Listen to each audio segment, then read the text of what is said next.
means a lot to me. This is a charity endeavor. And yeah, so let's kind of get started with this. So, short stories. Why are short stories important? Go. Oh, wait a minute. I forgot to do one thing. I should probably announce who's here on the panel. Because I'm the little guy on the panel, and everybody knows who these people are, but I'm going to do it anyway. So at the end, let's give a big round of applause when I'm finished. At the end is Seanan McGuire. Next to her is Terry Brooks. Next to him is Delilah Dawson. And Miss Megan Lindholm, also Robin Hobb. Schizophrenia. And some painter-artist guy next to me whose hair is way better than mine, and I hate him for it every time I see him. Todd Lockwood. Cosmic balance.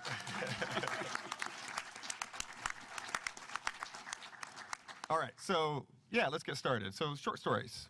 Several of you on this panel write short stories all the time. Some of you really hate doing it. Seanan, you are amazing at it. You do a lot of it. Why are short stories important to you? Because I grew up on short stories. I'm super bad at letting go of things that were important to me when I was 9, which is why I share my bedroom with 732 My Little Ponies. But short stories were always sort of the sampler box of the world. I could pick up the new issue of Magazine of Fantasy and Science Fiction or part of Asimov's Young Aliens anthology series and discover authors I'd never heard of before without making that 300-page commitment. And some authors really shine best in the short story form. Richard Catcham, his full-length books are kind of disturbing in that way that I don't recommend to anyone. They are exactly what they say on the tin, but they're very brutal and graphic and upsetting, and yet his short stories are these little masterworks of the form, and he can pull off pivots that Rod Sterling would have wept to see. So it is its own poetry, it's its own form. It's almost like a form of structured poetry because you are working within these limitations, and it's essential for both showing what an author can do and showing you that an author is worth your time. Anybody else want to? Terry? Who could follow that up? We're polar opposites. I don't get short stories. I like to read them, and I have a good time with them, but when it comes to writing them, I'd rather, write a novel. It's so much easier. There's the discipline that's required to write a short story, to confine your tale to less than 100 pages. I don't get it. I'm always at 200 pages before that short story is finished. And then they say, well, that's not a short story, so you can't do that anymore. But I think that it really has something to do with the way that you work as a writer to start your career, when you start writing in the beginning. And I always wrote long fiction, always and always and always. So I had to learn how to write short fiction after Sean came into existence and started to hound me about doing short fiction for... It's all my fault. It is your fault. I try to do what Sean tells me to do, unless Judine says don't do what Sean tells you to do. And then I ignore Sean. But I try to help out with these books because they are pretty wonderful, and we're lucky to have him doing them. What about you, Delilah? Like Seanan touched on some of her favorites when she was growing up. How did you come to the form? My answer is pretty sad, but I'm going to be honest. When I was trying to get published, I read that if you wrote some short stories, you could get enough credit to get an agent, which is a big lie that I don't know why anyone would believe it. They're completely different art forms, and if you're trying to write short stories just for that, they're never going to ring true. They're going to be they're going to be fake My Little Ponies. But now that... They always look so sad. The molds get squished, and then the horses look like they're praying for death. Well, but their eyes are crossed is the problem. Like they're all... I'm just saying. They're like Moreau toys. They're from the island of Dr. Moreau's kids line. Now I'm missing Feruza Balk. We're just going to get sad now. That's good. Now we're all crying. Now I kind of like them. Anyway, so once I actually started realizing that as a writer that it's a different form of self-expression, I've realized that some ideas are, they're a stab in the gut, not a long, slow, painful interrogation. And sometimes I just want to stab somebody in the gut and be like, gotcha! And that's a short story, versus the long, slow, painful torture interrogation, which is a book. So I love it when I have an idea that I'm like, oh, I don't know how to turn this into a book. It's just this one little stab. And I'm like, oh, I'll stab somebody and then hopefully sell that. Yeah. Stephen King calls a short story a kiss in the dark from a stranger. Okay, stab though. Yeah. And stabbed in the dark. Yeah, he would know. I came to short stories because when I was a kid in Fairbanks, Alaska, my mom would go to the secondhand store and she would bring home magazines like Analog and Asimov's did not exist at that time. Amazing, fantastic.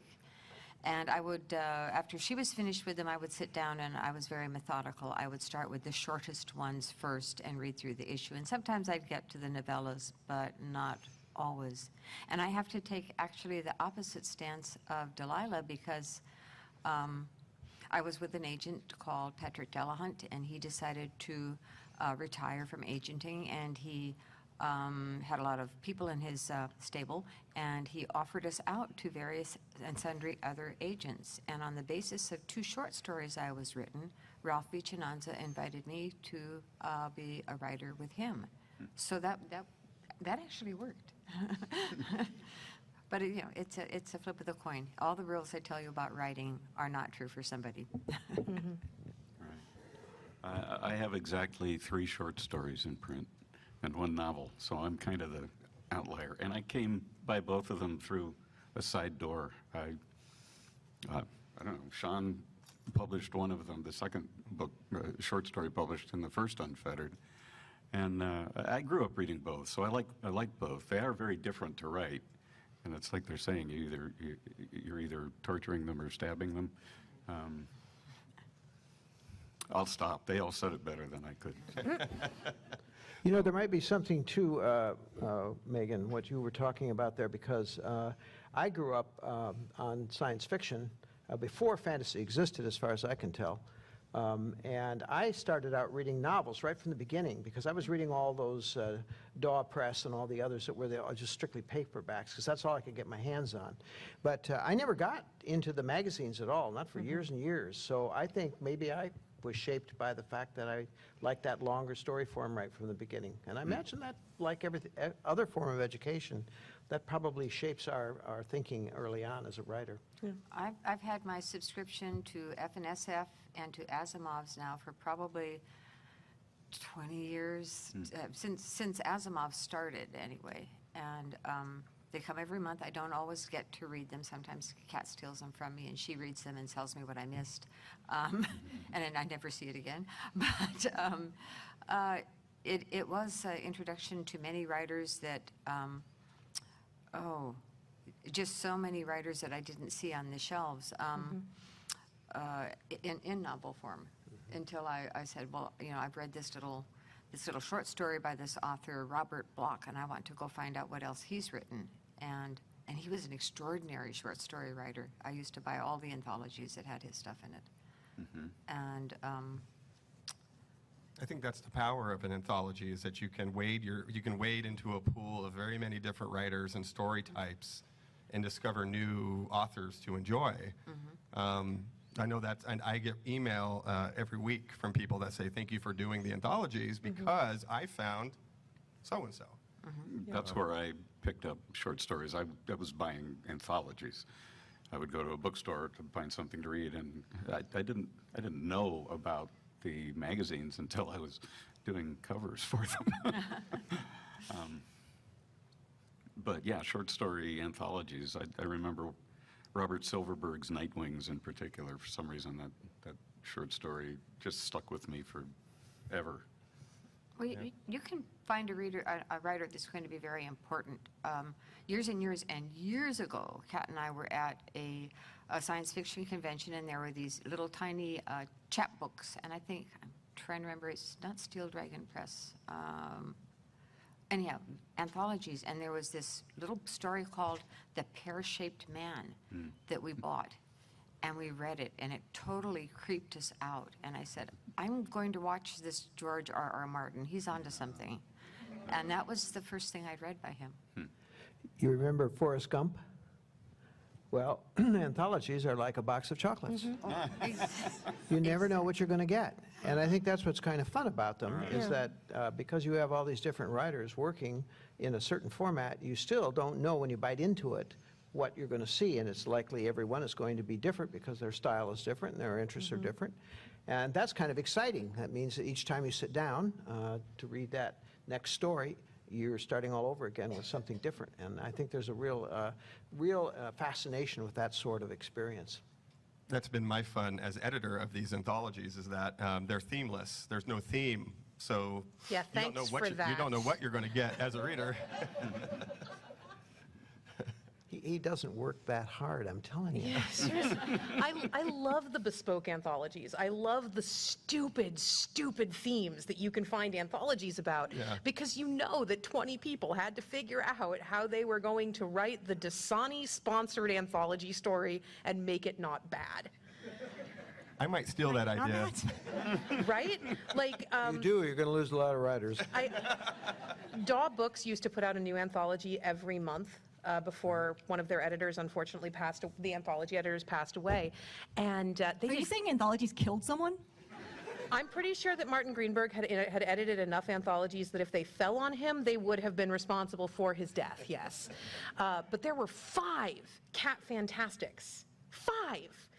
And that's not all the cat-themed anthologies on the market. They just did 5 in the Cat Fantastic series. I like cats. But no.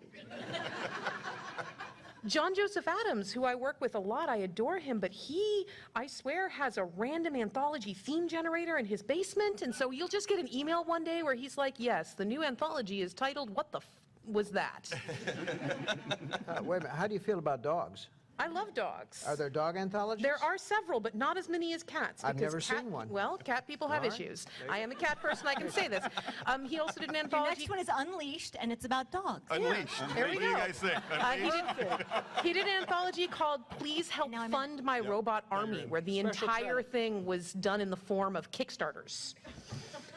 You know, everybody had to write according to the Kickstarter. You're setting up a project, it's just that your project is to raise Cthulhu or do a lot of murder or stab some strangers, whatever This makes is you why happy. we get a bad name. It is. This is why we're marginalized, so that there's only 50 million of us now. Yeah, just me. I'm responsible. Just you. All You're your fault. welcome.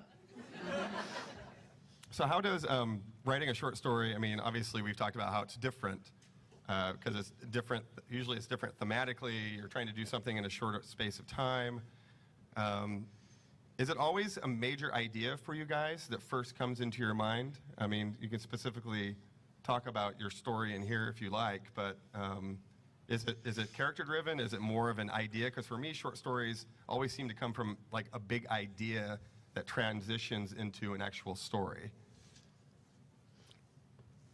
For me, it's sometimes a first line that doesn't seem related to anything else. And there are some things that, for me as a writer, if I get an idea, I can immediately tell this is a short story or this is a book. And short story, you know, I love to sprawl when I write, so I write the story and then I go back and I cut and I cut and I cut until I've just got, it's like cutting a diamond, I suppose you could say, till you have just the story and nothing else. And that's short story writing for me. I have to work at this very hard. And that usually means I have to think of something. It takes a while. I don't get ideas all that often where it becomes immediately apparent to me that this is a story that is either long or short. I'm so relieved to hear you say that. Yeah, it's true, I do. And I fiddle around with a lot of false starts on ideas that seem great in the beginning and then don't go anywhere.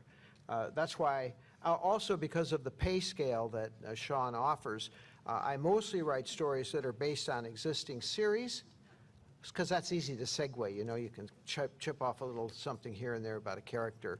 And fulfill the obligation, and you don't have to worry about anything else. And then Sean goes away, but then he comes back. He goes away for a few months before he is at the door again. Yeah, I think it's like Megan said, it's a lot of times things that don't quite fit. I have story ideas that I got briefly obsessed with, wrote maybe 20,000 words, and it just kind of petered off. And sometimes I'll go back and look and be like, you know what, it wasn't a book, it was a short story. I have one that's in Uncanny Magazine right now called The Willows that I tried writing 3 different times as books since 2011. And I was so frustrated because I loved it so much, and then one day it was like, oh my God, this is just a short story the whole time. I had no idea, and I think, you know, maybe that's why I couldn't get an agent buying short stories, because I wasn't good at them yet, because I hadn't read them enough yet, whereas, you know, I sold my 3rd book. I think I sold my 12th short story. Like, it took a lot longer because I hadn't developed that natural sensitivity to what wants to be a bigger versus a smaller story. Like, it's a definite art form and skill set. What about you, Shannon? I don't have... Your short story in this has a big idea at its center. I don't actually have ideas on a conscious level most of the time. I have deadlines. Like, this is one of those things that we call them Tahani moments in my household, where you say something and it's not even a humble brag, it's just so like ridiculous that people stare at you for a little while and then they walk away. But I don't write things that are not asked for anymore because I am booked up with writing commitments through 2023. Very good. Right, like that sounds awful, and I'm so sorry. You are a prisoner to your art. Well, I'm a prisoner to my It sounds like we cats. should congratulate worse. you, actually. Right, That's amazing and wonderful. But so that also means that I don't really have time to sit down and stare out the window of my garret at the rain and think about my art. What I have to do is kick my brain until it does something useful. And I'll generally do this by playing a really ridiculous amount of Overwatch. So I know, but that is a completely different set of brain subroutines, right? It's not pulling on any of the writing related things, it's shoot stuff. I can shoot stuff, that's fine. So when I hit okay, Sean needs a 6,000 to 8,000 word short story by April 1st. He comes up in the rotation on March 1st. I have to start writing today or there will not be time to edit it and it will not be any good and Sean will make the disappointed face and I don't want to see that. So I have to start writing on March 1st. I don't have an idea. I'm going to go do 6 rounds of Overwatch. Then I'm going to sit down and start writing. Hey, I've got 3,000 words. Looks like I had an idea. What is it? Oh, cool, that's disgusting. And then once I know what the idea is, I can actually flesh it out and pursue it. But because I am running constantly, I don't sit down and contemplate ideas. And Now, this is interesting because Todd is a little different from that. Todd's contribution to the anthology is the prologue of his next book. So those of you who read Summer Dragon and loved it, there's more in here. But you've written the prologue. You have a couple different prologues that you've been thinking about, right? Yeah. And you're being methodical about it. You're trying to figure out what the best way to do it is. Yeah, well, it came together the way it did sort of accidentally. It was originally going to be 6 books, and then my editor wanted me to combine the first 2 and then the second and third and the third and fourth into 3 books, but I ended up with 2 prologues in each book, one before each half, which is unusual, but I suppose, but I liked how it played out because it let me sort of introduce some themes that were going to appear in the next book and then the next book. So, yeah, I honestly only barely know what I'm doing. I enjoy sitting here listening to this process talk because I don't really have a process. Other than, as Sean is saying, if you think any of the art involves sitting and looking out a window and daydreaming, well, that was when you were a kid and being inspired to enter this, not as a profession. We can start taking questions if you like. I know there's some highly talented people up here. You might have questions about how to write short stories or even novels for that matter. So feel free. There's a mic in the middle of the room, and my business partner Jeff will be handing out T-shirts for those people that are interested in such things. Not that we'll answer them, but ask them anyway. Yeah. Wow, one already stepped up. All right. I'll give it a start. Like Legends was the first anthology that I ever picked up personally, and in large part because of an author I was huge into, Robert Jordan. And it's been kind of touched on a little bit where he took part of a story he was working on and threw it in. It happened to be a prologue for his next book. Have you just come down to a moment where you've got this little bit of writing that you're kind of on the side on, you don't really sure if you want to use it for anything, but you've got somebody like a bully, by the sounds of things, coming after you about getting the story for a book, and you're just like, you know what, here, take this. where it's not quite like, Yeah. not necessarily like maybe a cast aside where it wasn't quite good enough to put into your actual story or anything to that degree. You've got us figured out. That's exactly right. We say, what's the worst piece of fiction we got that we can throw at Sean and he won't know the difference? You know, what piece of fiction have I written lately that isn't good enough for anybody else? I don't know about anybody else around here, but Sean's well, I know a going to little need bit now. therapy. Yeah. I'm bald for a reason. But I think that, at least from my point of view, I'm ahead of the game always. I'm writing now for next year, for the following year, not for tomorrow. And I was thinking about how this would drive me absolutely batshit crazy if I was trying to make my deadline like you're talking about. But then I'm old and I'm prone to, you know, heart attacks, so I try to stay away from that. Yeah, sure. I mean, if you're just starting out now, the situation has shifted a little bit in recent years because ebooks and regional sales have made such a big difference. So my agent actively discourages me from giving anthologies things that are connected to ongoing series because it can complicate the question of foreign rights sales. And it can also complicate the possibility of doing anthologies or collections of those works later. If Sean were to have Unfettered licensed for ebook or licensed in Japan, and I had given him a story that was connected to a well-selling universe of mine, we could find ourselves in a situation where, because of the contract I signed with Sean, a piece of that continuity is locked out. And I can't put it in my single author collection. Or even if I can, putting it in the single author collection now means we can't license it in Japan, or that no one will buy the audiobook rights. Right. I had a similar situation with Patrick Rothfuss in Unfettered. When Lionsgate decided that they wanted to buy the rights to do a movie based on his world, I literally had to sign like 20 different pages and initial them saying, you know, the story that he had written, it can't violate any of Lionsgate's ownership over it when it comes to a different medium. Yes. Yeah, and that was complicated. I mean, it was literally, I had 14 lawyers and then emailing me about it, and I'm like, I'm doing the best I can. And that's when they see enough potential value in the project that they're going to give you that kind of money. I have a couple of universes that I only do for short stories, like the Fighting Pumpkins, which Sean has published a Fighting Pumpkins piece. If I were to sell those for film tomorrow, they might well decide that the individual Fighting Pumpkin story Sean has licensed isn't worth their time, and just not include that in the contract. Now, that's a good problem to have. But if you're just starting out, it's a good thing to discuss with your agent, or to go to SYFYW's author help boards and use the Ask an Agent function and go, is this a thing I should be doing, or should I be developing short stories independent of my larger franchise properties? I think I live a much simpler life. I cannot write to a theme. If somebody, it's like the old legend about, you know, the emperor who will give you his daughter's hand in marriage if you can look at a spotted horse and not think about its tail. If somebody gives me a theme for an anthology, immediately I have no idea of any stories related to that.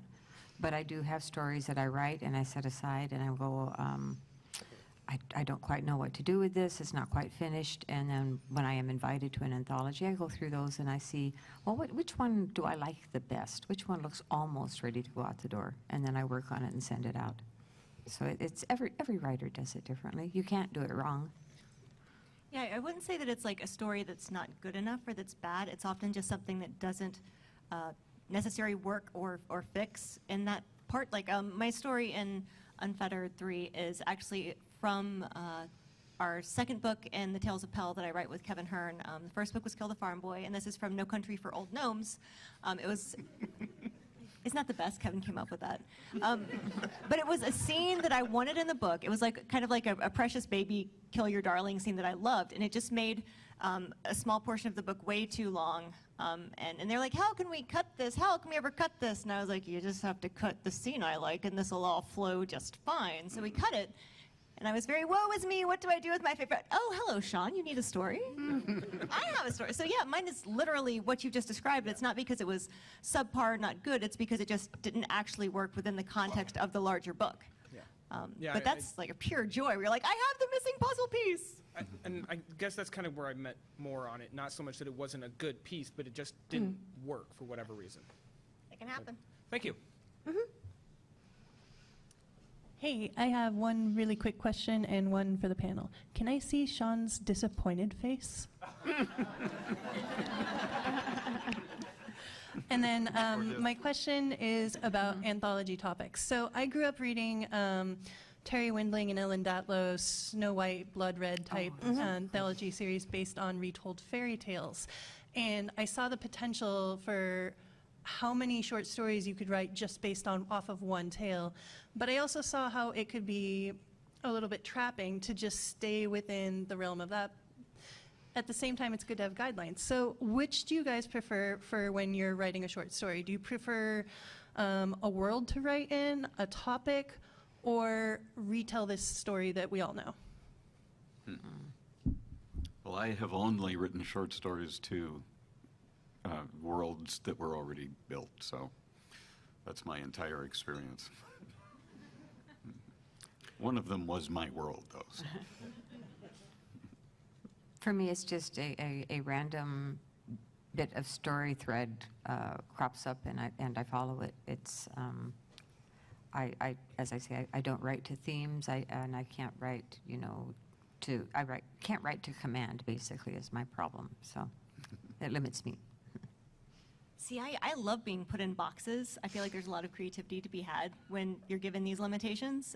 Because I write for Star Wars, like that's what it is. It's a very, very small box of a very big galaxy. But I love the challenge of it. So I like that. Like we're opposite on everything. We are. It's very cool. But it's like there's room for all of us. But yeah, no, I love the weird. I'm in an anthology about cheese magic, about tiromancy, telling the future with cheese. It's called 3 Slices. It's me, Kevin Hearn, and Chuck Wendig. But when your friend calls you up and is like, hey, do you want to write an anthology story about cheese magic? I'm like, yeah, I'm in. What is it? You are the cheese. I'm very Gouda. And very good. Also Munster. A real monster. Everything I write is with the same thought in mind. What is the emotional impact on the reader? What is the feeling I want to leave them with, and when do I want them to get it, and how am I going to bring that to life? That's all I start with, ever. Yeah. Topic, I'm from the fanfic minds. We don't slow down. That's right. Hello. There are probably plenty of people in the room who are interested in becoming part of the community of authors and getting paid for it as well. So my question is, other than disabusing them of the notion that the short story market is somehow easier to write than the novel market, what would your advice be for training exercises for people who want to get good at the craft of writing short story and possibly a longer story if that applies? Well, nothing beats just doing it and doing it and doing it and doing it. Yeah, that's the trick, and that's always the trick with writing anyway, is doing it, sitting down and doing it. For me, I mean, I kind of like Todd. Most of the short stories that I've written, they're set in my world, so I know my world really, really well.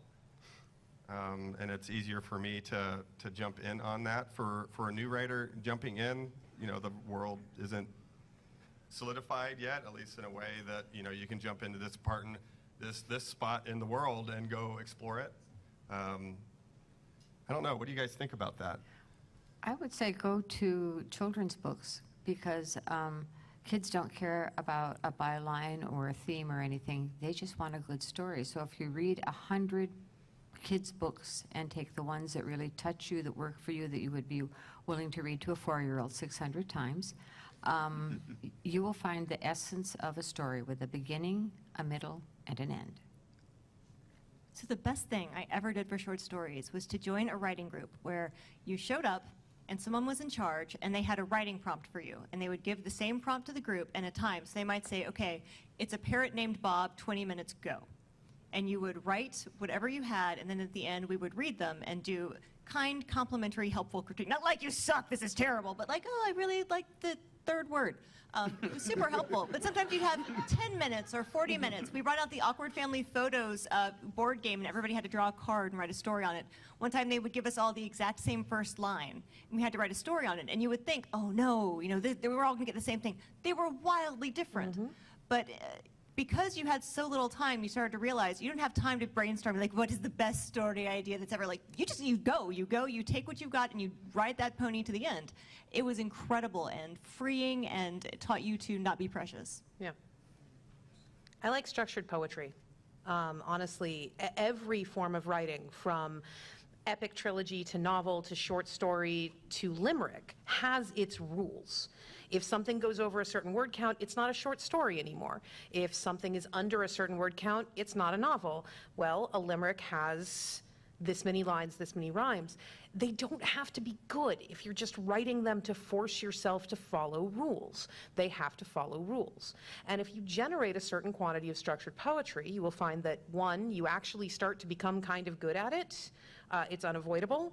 And two, you get a sense for the form, and you can start moving to longer and longer things. I love constraining myself. The more I can constrain myself, the more unconstrained I get. When I feel like I'm no good or a hack or don't know what to do, I start translating great works of literature into limericks, because the more I can summarize things, the more I know that anything can expand. Thank you. I like that. I like the idea of taking a line from a book. I mean, can you imagine, what would everybody in the room come up with if you took the line, the man in black fled across the desert and the gunslinger followed? A plagiarism suit from Stephen King. Well, we'd be sued. We would be sued, undoubtedly, but the different types of stories that would come out of that would be very different. There you go. Well, that was what was so neat was, you know, we all have that feeling, especially as an early writer, of like, I must protect my ideas. What if someone steals my idea? And once you've seen 15 people take the same first line, one person wrote a comedy, one wrote a romance, one wrote a tragedy, one wrote a horror, you're like, oh no, this is fine. Hi. It would be a very well-written plagiarism suit. It would. And it would be way too long. He's my favorite author. I'm allowed.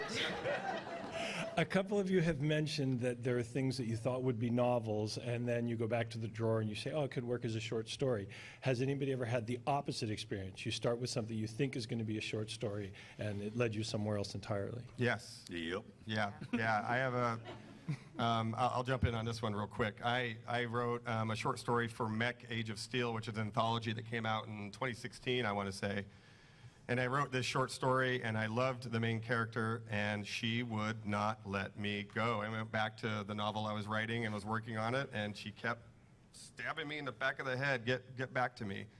And after about a year of letting her do that, I decided to write the novel.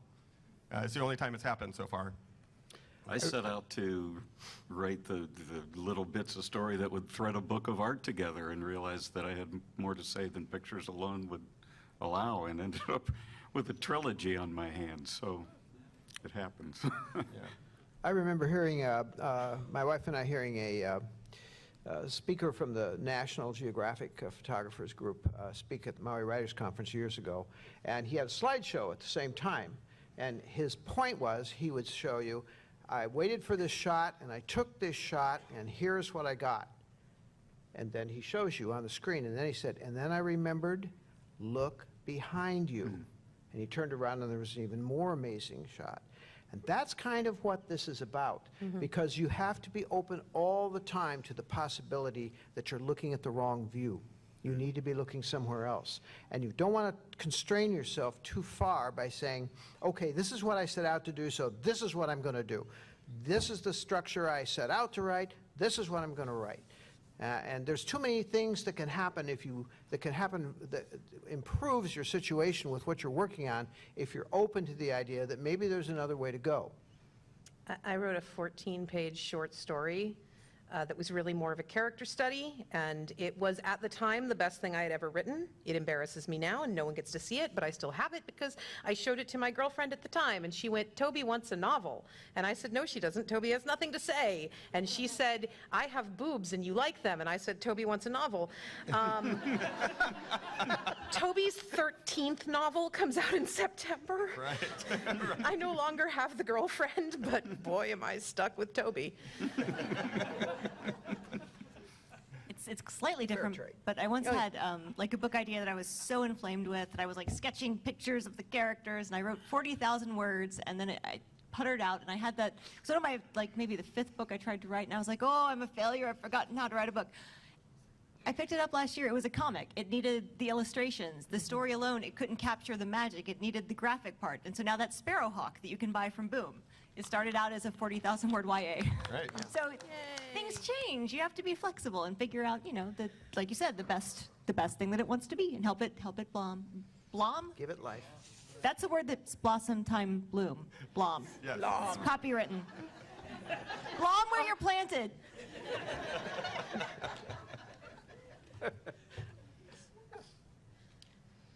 Tropes, are they good, bad, or very ugly? Okay, question is say it tropes. with me. Tropes are not bad. Everything is made of tropes. Individual tropes can be toxic and terrible, mostly because they are standing on a mountain of skulls that is all the uses that have come before them. For example, bury your gays is a trope because for years, any queer characters that were introduced in media were immediately killed because you could not imply that being anything other than heterosexual could possibly bring you to a happy ending. This does not mean no one ever gets to kill a queer character again. I have lots of queer characters. If you tell me I can't kill them, I'm kind of done because murder is my modus operandi. I just don't take out the load-bearing lesbian. You cannot continue to rely on tropes that have such a mountain of negativity behind them. What you can do is build positivity to counter those tropes until you have enough living lesbians that you can take out a non-load-bearing one. Tropes are Where not do you bad. buy your lumber, Seanan? Well, from the lesbian lumberyard. Isn't that where we all go? The dryads say it's very nice. Individual tropes can be toxic, but they are generally toxic because of the way they have already been used. It is your job as a creator to understand the tropes in your work and try to lampshade or countermand the ones that will harm your readers. But you can't write a thing without tropes. The work with no tropes is a trope. A person sits in a chair is a trope. Blonde person exists is a trope. It's not going to work out for you the way you want it to. I'm a folklorist. This is literally my degree. I can't follow that. Neither could my thesis advisor. So Not in that way. I was hoping Delilah would jump in on this one because yeah, no, you this and is Kevin the have done last some year of my fun life stuff. has been nothing but flipping tropes. The story in this, my short story, which the title is so long I've forgotten it. It's in amidst a throng of bilious octogenarians. But it's, like I said, it was taken from No Country for Old Gnomes. That whole book series is about taking fantasy tropes and flipping them on their heads. So, you know, in the first book, Kill the Farm Boy, guess what happens to the chosen one? He gets killed. And then a goat takes up the mantle of the chosen one, and the goat is the hero. The goat is But so in this one, the scene in here is the trope of like, before we embark on the quest, we must seek the elders. Why? Why you gotta go talk to those people and get their permission? Just go on your quest. So it's the whole playing with all the different tropes of when the young person with the quest goes to get the permission of the elders, and the elders are like, dude, we don't care. We got stuff going on. Yeah. We're not special. Yeah. The book I just finished writing, it is hero's journey from the beginning to end, and that's in itself a trope. But it's how you handle it that matters, and I hope I've handled it okay. The hero's journey is not a trope. The hero's journey is No. a structural schema. Yeah, that's right. You're right. You're right. Filled with tropes, maybe, if you're a bad... It's filled with tropes, but it's not a Yes, trope. yes. The building is not a trope. I don't have the orphan farm boy, so... Well, they're not load-bearing, I can tell you that. Yes, yes, Especially when they're dead. They're... yes. Welcome back to UC Berkeley. All right, we got... That silenced them. Good job, everyone. Yay! That sums it up. All right, we have 20 minutes left. And nobody's standing at the mic. Please ask us more questions, or I'm just going to start reciting limericks. Come on. Here we go. I'm also a great lover of short stories. I adore them. And so I was wondering, what are some maybe recent or not so recent short stories that you've read that you really loved? I will always recommend to you The Ugly Little Boy by Isaac Asimov. And I recently read an amazing shorter work by Mark Lawrence called One Word Kill. And so those are the two that pop into my head immediately. What did you like about One Word Kill? Because I have it, but I have not read it yet. I'm not going to do any spoilers for it. It was one of those stories where at the end I sat there and thought, there's a hole in here somewhere. I can poke a hole in this. No, I couldn't poke a hole in it. The characterization is dealing with teenagers, and they seemed very, very true to all of the various and sundry teenage boys and girls who have passed through my household in the last 60-odd years of my life. The spectacular control of the story by Mark, and yes, it's a very good story. He's never turned in a bad short story to me, so. No, it's I believe that. Very good story. I'm looking mine up because short story, the titles are so long sometimes, you're like, I can't even begin to remember that.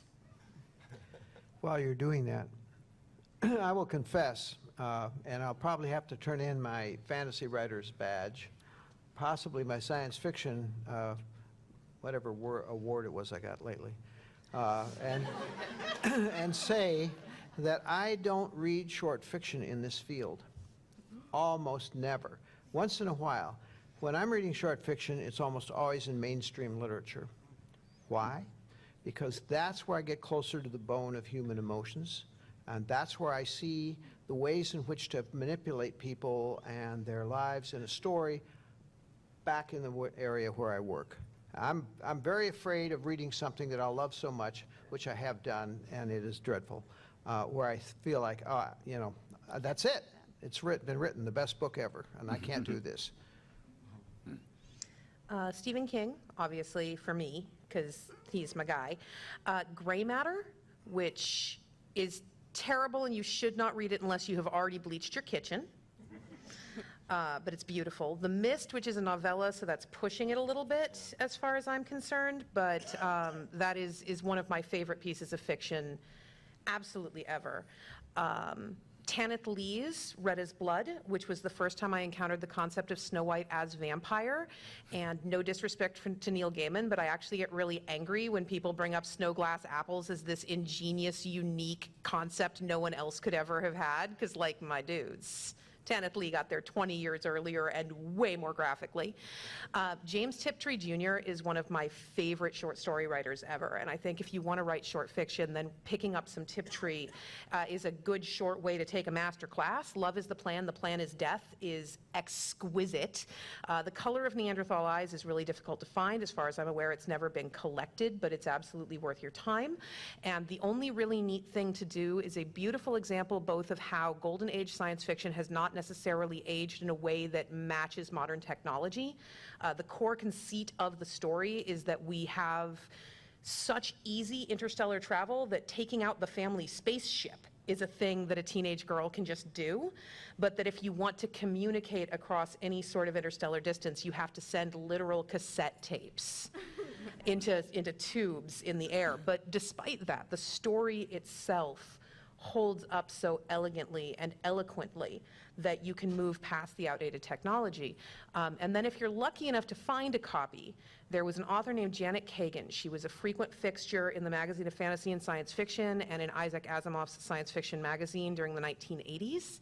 And she wrote an entire series of stories set on a planet called Mirabile, where genetic engineering had just, some mistakes were made.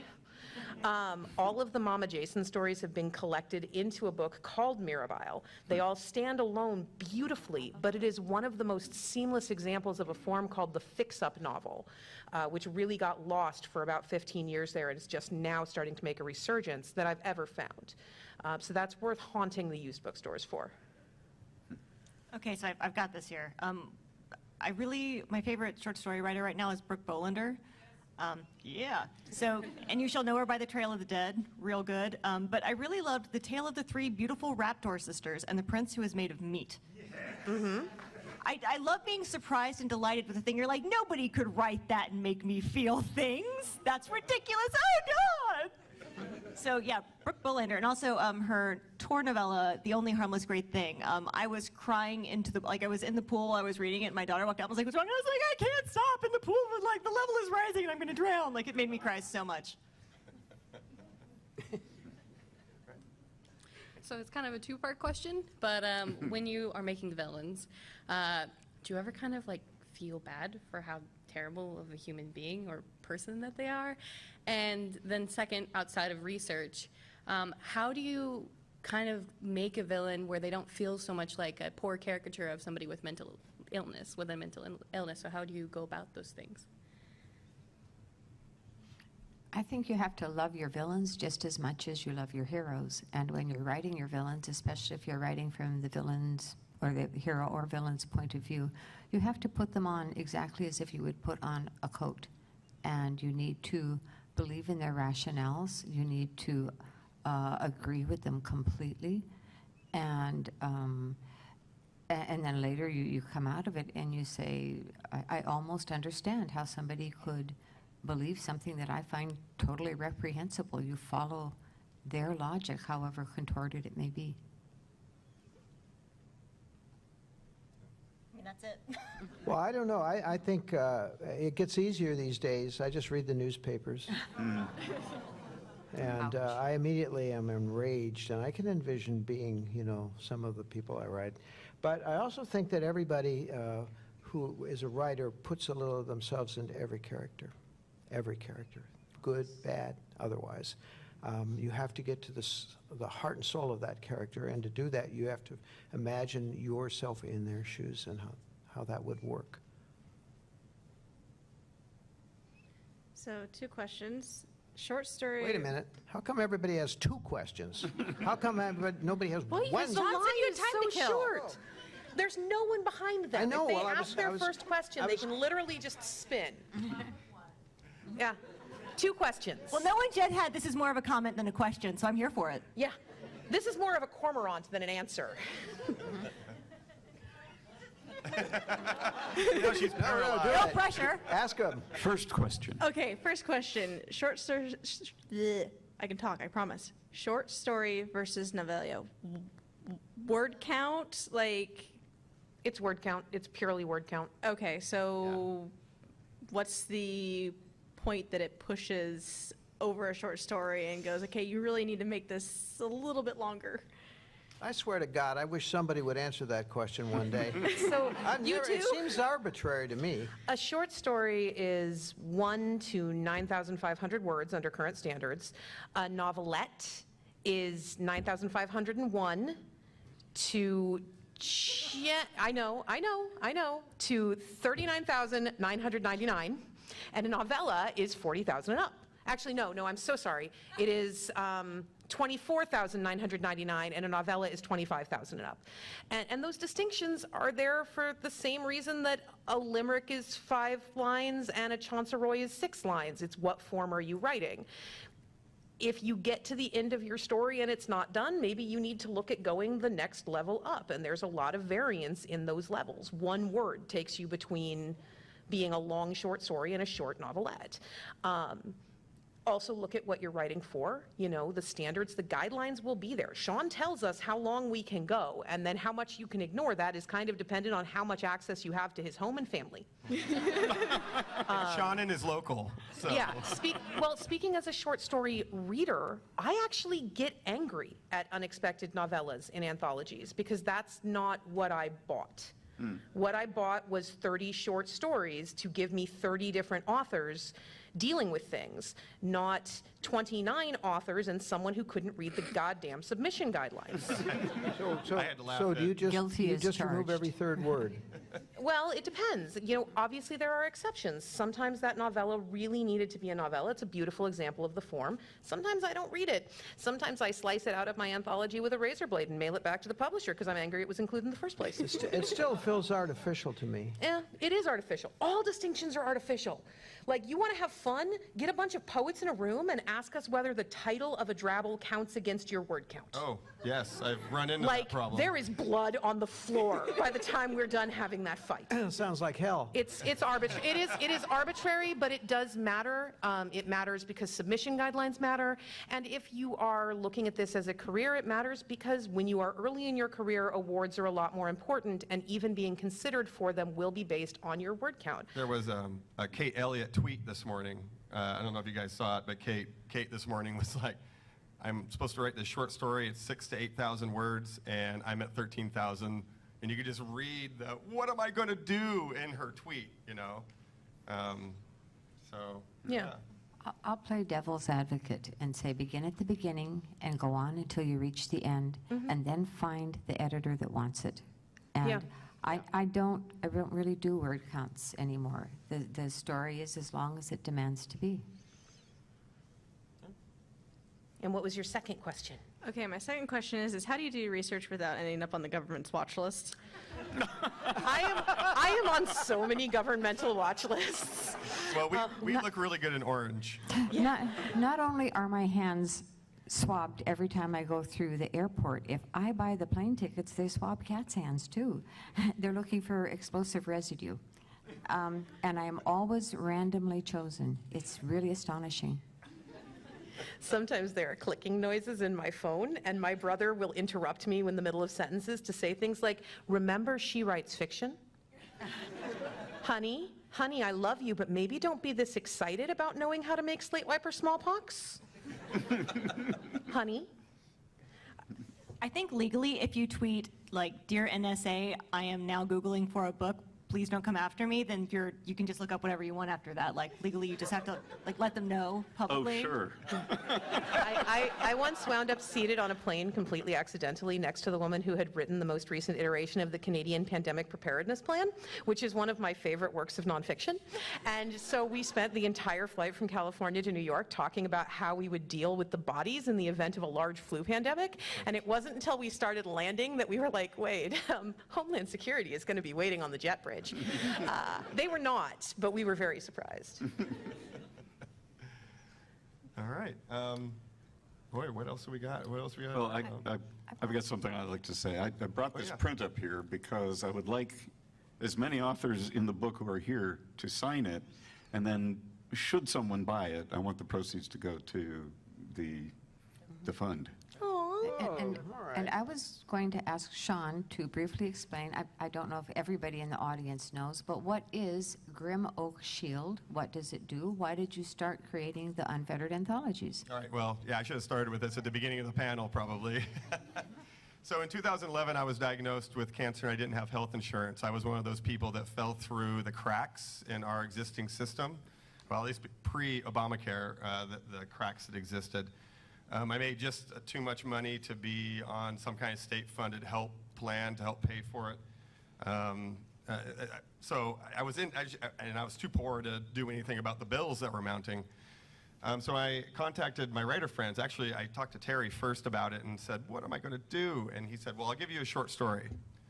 And that's when the light bulb clicked. And I said, well, do you think other writers would donate short stories to me? And he said, well, why don't you ask them? You know a lot of them. So I did. And in 2013, the first Unfettered published. And basically almost all the money from that and my first novel went to end the medical debt that I had accrued from my cancer being treated. So, you know, everything has a silver lining. And I was considering what to do after Unfettered because I didn't know if I wanted to be a book publisher. I didn't know if I wanted that kind of responsibility. And I was talking to Brandon Sanderson about it, and Brandon said, you would be a fool not to pay this forward in some way. You've been given a platform, and you should use that platform. So, and that's what I've done. And so far, we've raised tens of thousands of dollars for authors that are in need. We've donated tens of thousands of dollars to several different authors who found themselves in similar situations that I found myself. And Unfettered 3 is the next iteration of that. I hope that answers your question a little bit. Unbound was as well, wasn't it? Unbound was too, yeah. Yeah, that's so cool. So, Grim Oak Shield is actually, I've been very piecemeal about it. I have a lot of author friends, and when I see somebody post online that they're going through hardship that's medical oriented, I always reach out to them. I say, look, I can help you out.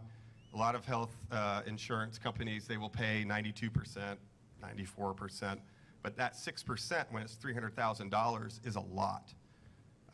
So my business partner Jeff and I, we write checks fairly often to people that, and we do some other cool stuff too. Like we donated to Mark Lawrence's, his daughter's hospice care situation. We've raised money for a couple different Grim Oak customers that have found themselves in super dire straits when it comes to cancer. And so it's an important thing for me to give back. And actually you guys are all taking part in that because you're here talking, you're here listening, at least to us, and it matters. So, and I thank everybody up here too. I couldn't do this. Oh God, I'm gonna start crying. You're gonna see a bald man cry on stage. Well, it looks like we have one more question. Yeah, this was actually about Grim Oak Shield. As you know, my daughter was very ill for the first 3 years of her life. And I'm pretty fortunate. I have a huge family, so they all kicked in. But I went to your website and I saw that there was a form that said, if you'd like to sponsor or be a part, what specifically, other than buying the anthologies and coming to events and talking about this, what specific grassroots action would help, could we all think about doing for Grim Oak Shield? Yeah, social media obviously plays a key role in that. Social media is such a powerful force now, and sharing and retweeting and all that. I mean, doing it takes one click. It's really easy, but you might end up getting the information to somebody that will buy a book or will help out. We do a number of auctions throughout the year to also try to build that, because it's all about the footprint needs to be a wider footprint. It can't just be the people that we have on our website. It has to be beyond that. So like eBay, we do our auctions on eBay. Even though we could do an auction easily enough on our website, eBay allows us to reach a new demographic. These are things that we're considering. I mean, we really just kind of started the Shield part of this probably 10 months ago. And so we're still trying to get our handle around that. It was really, really difficult getting the nonprofit status. As you guys know, any of you who've done nonprofit, the IRS takes forever to go through all the pages of what's going on. Are you a C3? Yeah. Okay. 503, yeah. 503, okay. Yep. You should come and talk to me. You know what I did before I quit my job, right? What'd you do? I worked with technology incubators who want to support 501c3 organizations with technology and monetary donations. All right, I'll take you to coffee and we'll There talk. we go. But yeah, you guys just doing what you do, buying from us or sharing the information amongst the community matters a lot. So, yeah, thank you. All right, I think we're done too. We're out of time. All right, pretty much done. So we are signing books at 4 o'clock across the way in the writer's block. There are more contributors here than could be up here on a panel. I was only allowed a certain amount of seats, so there's literally 10 to 12 people going to be sitting over there. I highly recommend you guys buy their books too and get them signed. They got paid, for a little bit for these anthologies, but I want to grow their readerships. That's one of the cool things about anthologies. So. And authors, please come. I have a pen. Sign the print. Buy our books, feed our cats and children. Yes. Before they eat us. So thank you, all you guys on the panel. Thank you for taking your time and sitting up here with me. And thank you all for coming into the room. Have a great convention. Thank you. And we'll be around signing books.